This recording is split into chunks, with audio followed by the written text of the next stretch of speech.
Hey Internet, today's lesson is shell. So I pre-made some extrudes.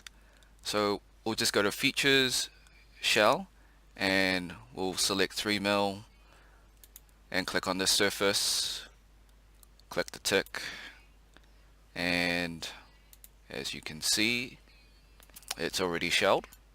3mm thickness, and I'll change the view as well to maybe this one. Okay, so it shells everything within a 3mm thickness.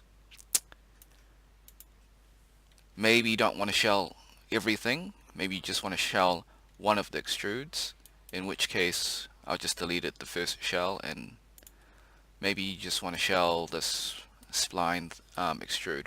You just click on that and it will only shell the spline extrude. Alright, thanks for watching. Have a great day. Be sure to like, subscribe, share with your friends, ring the bell, and comment. Until next time, see ya.